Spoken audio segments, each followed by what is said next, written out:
Welcome to our channel. सबसे पहले शुरुआत करते हैं एम्प्लॉय आईडी से। देखो ऑफिस में क्या होता है कि मान लो राहुल करके कोई पर्सन है, तो हो सकता है कि राहुल नाम का एम्प्लॉय एक और हो सकता है कि 2-3 हो। तो कॉर्पोरेट या जॉब सेक्टर में होता क्या है कि हर एक एम्प्लॉय को एक ऑफिशियल आईडी दी जाती है और उस आईडी के बिहाफ पे उसे इनरोल किया जाता है या फिर चेक किया जाता है कि इस आईडी का पर्सन है कौन। तो यहाँ पे सिंपली मान लो कि हम फॉर्मेट दे देते हैं आईडी का कि ES101, ये हमारा आईडी का फॉर्मेट है जो कि एम्प्लॉयज को दिया हुआ है। तो यहाँ पे क्या करना है कि 10 एम्प्लॉयज हमारे पास, तो मैं एक और फॉर्मेट लिख देता हूँ ES102, यानी कि जो अगला कैंडिडेट है।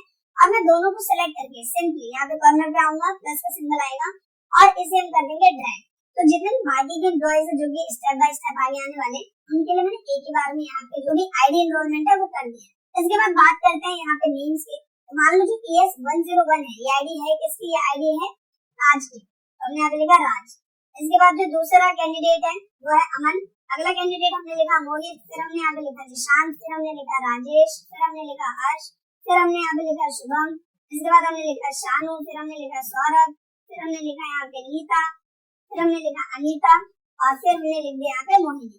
तो इस तरीके से जो भी हमारे एम्प्लॉयज हैं उनका नाम हमने ऐड ऑन किया। अब देखो जितने भी एम्प्लॉयज हैं सबका डेजिग्नेशन अलग अलग होता है। सबसे पहले डेजिग्नेशन होता क्या है? डेजिग्नेशन मतलब आप किस पद या ओहदे पर काम कर रहे हैं। जैसे आपकी पोस्ट क्या है? मैनेजर की पोस्ट है, असिस्टेंट मैनेजर की पोस्ट है, स्टाफ हो, सुपरवाइजर हो, हेल्पर हो, तो क्या। तो यहाँ पे हर एक एम्प्लॉय की एक ऑफिशियल डेजिग्नेशन होती है। तो यहाँ पे मैंने डाल दिया कि जैसे इनके डेजिग्नेशन है वो क्या है? मैनेजर।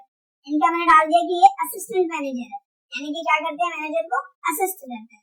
इसके बाद हमने मोहित का डाला तो ये सुपरवाइजर है।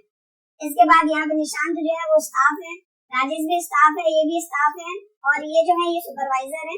फिर हमने यहाँ पे डाल दिया स्टाफ, फिर हमने डाला स्टाफ और ये जो 3 लोग हैं किस कैटेगरी में आते हैं? हेल्पर में, तो हमने यहाँ पे लिखा हेल्पर। तो यहाँ पे हमने जो डेजिग्नेशन है वो भी हमने फिल कर दिया। अब यहाँ पे बात करते हैं नेक्स्ट टर्म की जो कि है बेसिक सैलरी। यहाँ पे अब मैं बात करूँ बेसिक सैलरी और उसके आगे जितने भी टर्म्स है लाइक HRA, DA, ये सब इम्पोर्टेंट होने वाले, तो जरा ध्यान देना। अब यहाँ पे सबसे पहले बात करते हैं बेसिक सैलरी की। देखो 8 घंटे 9 घंटे जो आप टाइम कर रहे हो ऑफिस में, उस 9 घंटे की आपको क्या सैलरी पे की जाती है? वो होती है आपकी बेसिक सैलरी। मान लो जैसे मैनेजर है तो इनकी सैलरी है 45,000 रुपए, तो मैंने यहाँ लिख दिया 45,000 रुपए इनकी सैलरी है। असिस्टेंट मैनेजर है, मैंने यहाँ पे लिखा इनकी सैलरी है 40,000। यहाँ पे सुपरवाइजर है, मैंने लिखा 35,000, इनकी सैलरी मैंने दे दिया 30,000 रुपए, या फिर सेम यही पे मैं दे देता हूँ 30,000 रुपए। इस स्टाफ की बात करें तो इसकी सैलरी यहाँ पे 25,000 रुपए। फिर सुपरवाइजर की बात करें तो हमने इनकी सैलरी डाल दी कि 32,000 रुपए इनकी सैलरी है। इस स्टाफ की हम बात करें तो इनकी सैलरी हमने डाली यहाँ पे 17,000 रुपए और यही सेम जो 17,000 है वो हमने डाला यहाँ पे। और हेल्पर जो है उनकी सैलरी हमने दे दिया 15,000 रुपए। तो इस तरीके से जो इनकी सैलरी है वो यहाँ पे हमने एड ऑन कर दिया। अब बात आते हैं दूसरे टर्म की, अटेंडेंस। देखो एक सिंपल सा टर्म समझना कि अगर आपकी सैलरी 45,000 रुपए है लेकिन आप महीने में सिर्फ 20 दिन आए, आपको 45,000 तो नहीं मिलेंगे, आपको सिर्फ 20 दिन की सैलरी मिलेगी। तो बेसिकली सैलरी शीट है लेकिन एक अटेंडेंस शीट भी क्रिएट की जाती है जिसमें क्या होता है कि आप कितने दिन आए हो, कितने दिन लीव है, कितने दिन हाफ डे क्या है, उन सबका लेखा जोखा होता है और उन सबको काट के प्रॉपर अटेंडेंस कैलकुलेट की जाती है। तो हम यहाँ पे एक अटेंडेंस लिख देते हैं। मान लो कि जो सैलरी शीट है वो है आपका जून का, जून में कितने दिन होते हैं? 30 दिन। तो 30 दिन के हिसाब से सैलरी शीट है। तो 30 दिन में से हमने यहाँ पे काउंट किया कि ये जो भाई साहब है ये आए हैं 29 दिन, ये आए हैं 30 दिन, ये आए हैं 28 दिन, ये आए हैं 26 दिन, 24, 25, 30, 30, 30, 25 और 30 और यहाँ पे भी हमने डाला 30। तो यहाँ पे हमने अटेंडेंस डाला। तो अभी जो मैंने पॉइंट आपसे बोला कि आपकी सैलरी है 45,000 लेकिन महीने में मान लो कि आपसे 25 दिन ही आ रहे हैं, तो यहाँ पे सैलरी आपको कितनी दी जाएगी? 25 दिन की ही दी जाएगी। पूरे 30 दिन की सैलरी यानी कि 45,000 तो आपको नहीं दी जाएगी। तो अटेंडेंस के बिहाफ पे हमें क्या निकालना है? सैलरी। सवाल आता है निकालेंगे कैसे? देखो सबसे पहले तो हमें करना है यहाँ पे इक्वल करने के बाद कॉन्सेप्ट को समझो कि ये जो सैलरी है ये कितने दिन की है? 30 दिन की। तो अगर मैं इसको 30 से ही डिवाइड कर दूं तो 1 दिन की सैलरी आ जाएगी। तो ये है पूरी सैलरी मैंने सेलेक्ट किया और डिवाइड किया इसे 30 से, यानी कि 30 दिन की सैलरी को 30 से डिवाइड किया, आ गई 1 दिन की सैलरी। अब 1 दिन की सैलरी को मैं मल्टीप्लाई कर देता हूँ जितने दिन आप आए हो, जितने दिन आपने काम किया, हमने किया एंटर। तो यहाँ पे सैलरी आ गई 37,500 रुपए और बस आपको सिंपली सिलेक्ट करके ड्रैग कर देना है, ऑटोमेटिकली सबकी सैलरी यहाँ पे आ जाएगी।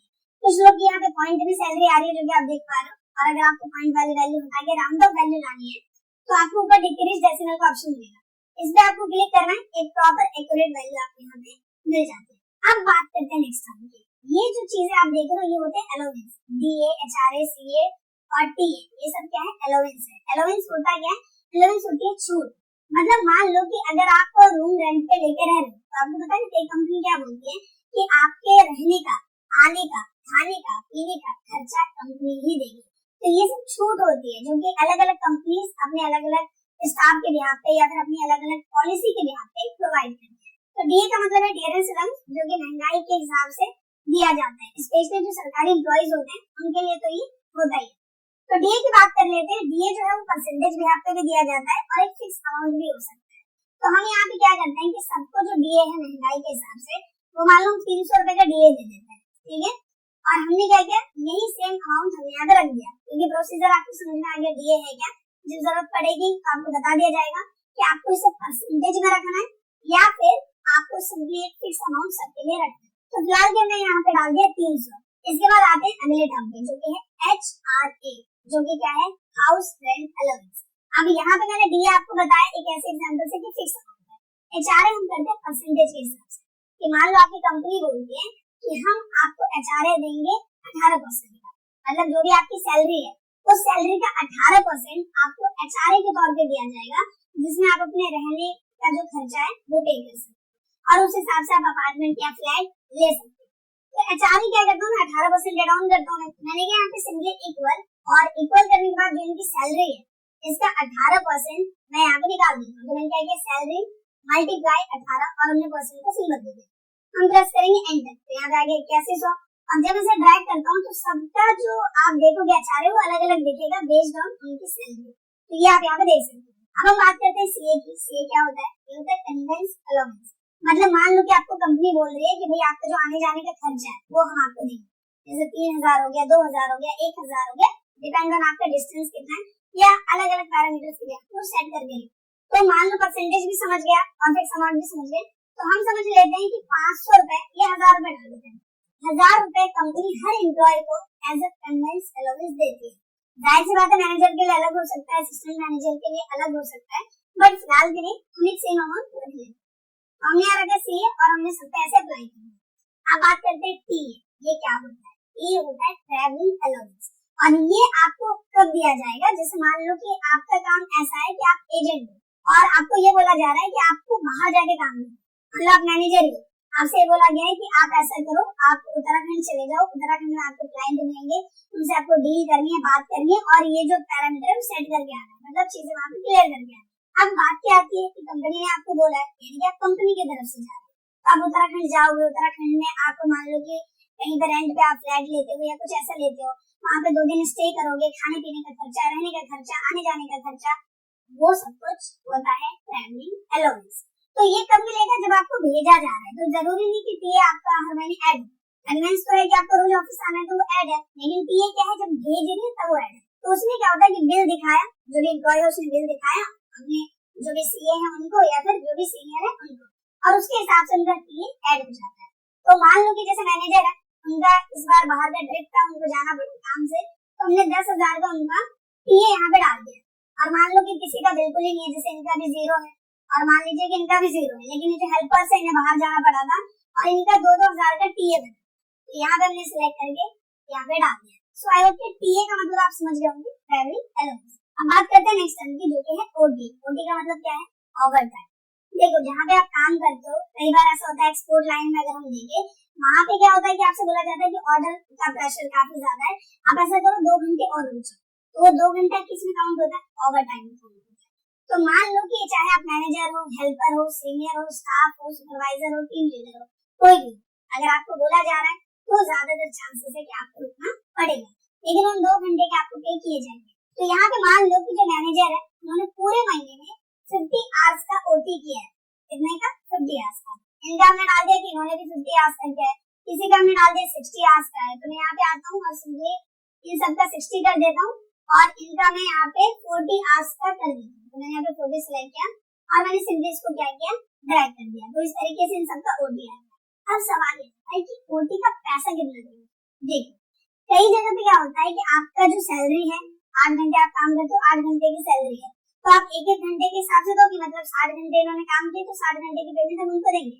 लेकिन कई जगह पे क्या होता है कि ओटी के डबल पैसे मिलते हैं, वहां पे आपने 2 घंटे काम किया तो पैसे आपको 4 घंटे के बराबर मिलेंगे, तो उस केस में आपको बस 2 से मल्टीप्लाई करना है। फिलहाल के लिए हम ओटी सैलरी निकालेंगे कैसे, 1 घंटे के हिसाब से। देखो यहाँ पे क्या सिंपली इक्वल, आपकी सैलरी कितनी है, आपकी सैलरी है 45,000 रुपए, ये आपकी सैलरी है। अब ये जो 45,000 की सैलरी है वो कितने टाइम की है, 30 दिन की है, राइट। तो मैंने इसको 30 से डिवाइड किया तो 1 दिन की सैलरी आई।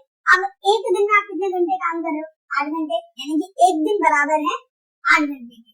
तो एक दिन की सैलरी को मैं डिवाइड करता हूँ 8 से, तो 1 घंटे की सैलरी आई और गुना कर दिया जितने घंटे उन्होंने काम किया, ठीक है, एंटर।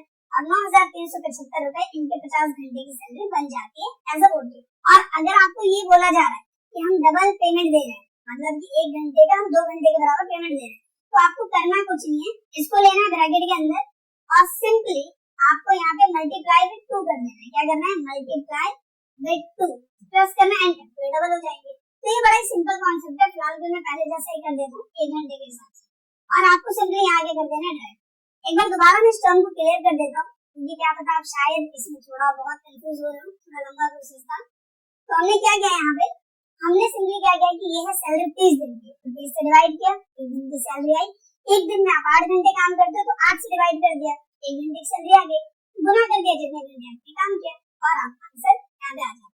अब यहाँ पे बात करते हैं नेक्स्ट टर्म जो भी है ग्रॉस सैलरी। ये इंपॉर्टेंट फैक्टर हो गया, क्योंकि सैलरी तो भैया आपकी 45,000 रुपए, लेकिन जब ग्रॉस टर्म्स को ऐड कर दिया जाता है, चाहे वो डीए हो, एचआरए हो, सीए हो, टीए हो, मेडिकल अलाउंस हो या कोई और अलाउंस हो, उन सबको मिला के, ओटी को भी मिला के आपकी सैलरी बहुत ज्यादा बन जाती है। मैं आपको शो करता हूँ। हमने क्या सिंपली इक्वल करने के बाद इनकी 25 दिन की सैलरी है इतनी, प्लस में ये इनको मिला है डीए, प्लस में ये इनको मिला है एचआरए, प्लस में ये मिला है सीए, प्लस में ये मिला है टीए, और प्लस में इनकी ओटी की सैलरी, सब मिला के सैलरी हो जाती है इनकी 66,275 रुपए। सो आप देख सकते हो कितना डिफरेंस है। वैसे इनकी सैलरी 37,500, लेकिन जो अलाउंस, जो बेनिफिट्स आपको एक्स्ट्रा मिलते हैं कंपनी की तरफ से, वो आपकी सैलरी को कितना इंक्रीज अप कर देते हैं। तो यहाँ पर डाला ग्रॉस सैलरी और हमने कैसे समझे ड्राइव। इसके बाद आते हैं नेक्स्ट टर्म पे पीएफ और ईएसआई। इस पॉइंट को पहले समझना, पीएफ होता है। पीएफ का मतलब होता है प्रोविडेंट फंड, और ये आपकी सैलरी में से कुछ अमाउंट कटता रहता है, और जब आप जॉब छोड़ते हो तो आपको बड़े अमाउंट के तौर पे वापस मिलता है। तो पीएफ क्या है, प्रोविडेंट फंड है जो कि आपकी सैलरी में से कट है। इसके साथ ही इसका रोल क्या होता है, अगर हम गवर्नमेंट सेक्टर्स में देखें तो वहाँ पे 10% पीएफ कटता है, और बाकी का जो अमाउंट है वो गवर्नमेंट जो अपनी तरफ से एड ऑन करती है। प्राइवेट सेक्टर्स में क्या है कि 12% का जो पीएफ है आपकी सैलरी में से, जो आपका इस महीने सैलरी बना है उसमें से वो डिडक्ट होगा, मतलब 12% आपसे काटे जाएंगे। प्लस में आपकी जो कंपनी है जिसे हम एम्प्लॉयर बोलते हैं, वो 12% ऐड करती है। तो टोटल हर महीने आपकी सैलरी जो बनी है उसका 24% एड ऑन होता है एज अ पीएफ। 12% एम्प्लॉयर की तरफ से, 12% आपकी तरफ से। तो हम क्या करेंगे, 12% निकालेंगे, हमने क्या इक्वल, और ये जो सैलरी जो इस महीने आपकी आई है 25 दिन की 37,500, इसका 12% आपको निकालना।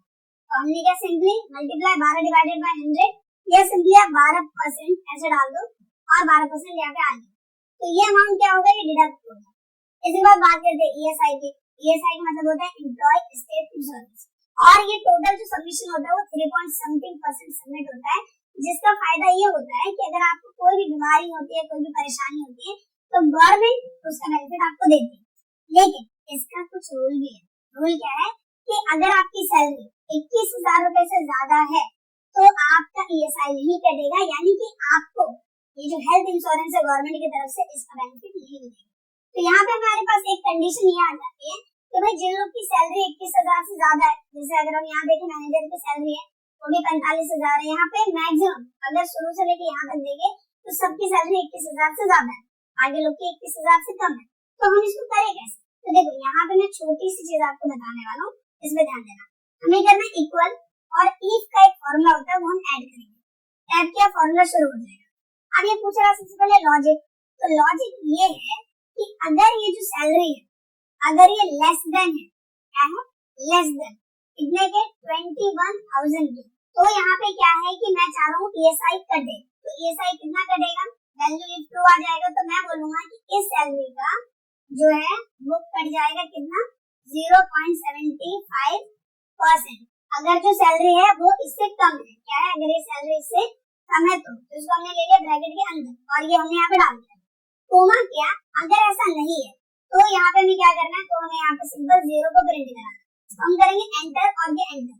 तो इनकी सैलरी देखो ज्यादा है, तो यहाँ पे ESI 0 आ रहा है और यहाँ पे मैं इसको ड्रैग करता हूँ और यहाँ पे आप देखो कि सिर्फ वो लोग जिनकी सैलरी 21,000 से कम है, सिर्फ उनका ESI कटा है, जो कि आंसर आपके सामने। अब बात कर लेते हैं यहाँ पे लास्ट टर्म की, जो कि है नेट सैलरी, मतलब कि एम्प्लॉय को हमें कितना पैसा देना है और कितना उसमें से काटना है।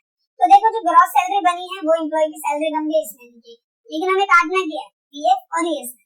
तो सिंपल करो इक्वल और यहाँ पे ग्रॉस सैलरी में से माइनस कर दो PF और माइनस कर दो ESI और कर दो एंटर। तो यहाँ पे हमने किया और यहाँ पे आप देखोगे कि इसकी जो इन हैंड सैलरी या नेट सैलरी बनी है वो यहाँ पे ऑन स्क्रीन आपके सामने है। सो यहाँ पे सैलरी शीट का कॉन्सेप्ट तो आपको क्लियर हो गया, लेकिन इसके साथ ही कुछ चीजें आप जान लो जो आपके लिए बेनिफिशियल रहेंगी। जैसे कि यहाँ पे आप देखो यहाँ पे 50 लिखा है, आपको डिनोट करना है कि 50 आवर्स है, मतलब ये क्या है, डेज है, मंथ है, आवर्स है, क्या है। तो आप इसे अच्छे वे में रिप्रेजेंट करना चाहते हैं तो आपको करना है क्या, इस रेंज को सेलेक्ट करना है, नंबर की साइड में आपको एरो का सिंबल दिख रहा है, इस पे क्लिक करना है, कस्टम में जाना है और यहाँ जनरल को कट कर देना है। सबसे पहले हम लिखेंगे हैश, हैश किस लिए, जो 50, 60, 40 लिख रहे हैं उसके लिए, और फिर डबल क्वोट्स के अंदर हमें लिखना है HRS, आवर्स, और हम करेंगे ओके। तो इनके साथ आवर्स प्रिंट हो जाएगा। यहाँ पे हमने इनको सेलेक्ट किया और यहाँ कोमा का सिंबल है, ये हमने यहाँ पे क्लिक किया और हम यहाँ पे क्या करेंगे, डिक्रीज डेसिमल पे क्लिक कर देंगे। तो कोमा के साथ एक काउंटिंग फॉर्मेट में यहाँ पे आ जाएगा। सेम यही फॉर्मेट हमें इस पे अप्लाई करना है, तो हम फॉर्मेट प्रिंटर की मदद से अप्लाई कर सकते हैं। फिर फॉर्मेट प्रिंटर किया, हमें ये सब चीजें अप्लाई करनी है इन पे, ओटी सैलरी, ग्रॉस सैलरी पे, तो हम यहाँ पे भी इस पे एक बार में अप्लाई कर देते हैं। यहाँ पे जगह कम पड़ गई, इसको डबल टैप करेंगे, जगह बढ़ जाएगी।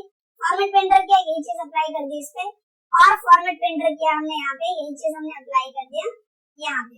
जगह कम बढ़ रही है, डबल टैप करो, जगह बढ़ जाएगी और ये एरर आपको यहाँ पे देखने को नहीं मिलेगा। सेम यही चीज हम HRA पे भी कर देते हैं और यहाँ पे डबल टैप किया।